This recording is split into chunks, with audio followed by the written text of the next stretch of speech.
the reason that the church places such a high value on the scriptures isn't because we believe it is this sort of like magic answer book, right? That it decodes all the secrets of life, right?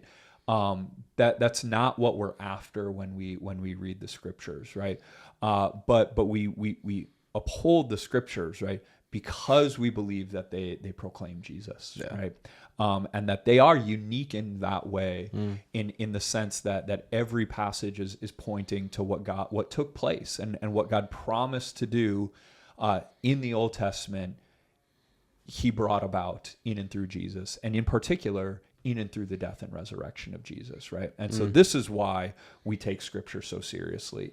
Is yes, one, we believe that it does give us sort of God's will and intention for how we would live as His people, but also, and I would argue maybe even more so, because we believe that they proclaim Christ, and that is the sort of that has been taking place, right, throughout all of history. That what happened in Jesus was not an afterthought. It was not accidental.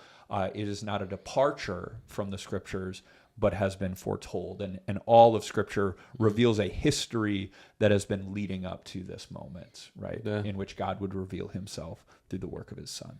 Yeah, no, I love that and what Cyril has to say about it. I especially like that one line where he says, "For nothing which comes from God is without its use." I think that just right there sums up a lot of what we were talking about just here, and even the section before. Like, God has a purpose for every line of Scripture, every thing in our life. Like, I think that's a really powerful line, just sandwiched in the middle there from Cyril. Yeah, and I mean, I think of like, it's actually, I mean, it's a really beautiful picture actually of the way God speaks. I just think of like how often, how normal it is for us as flawed human beings to just sort of be careless with our words, right? To be careless with our speech, and to just sort of find in this story, right, of the way that Jesus uses the scriptures here in this moment, to be reminded of like God does not waste words,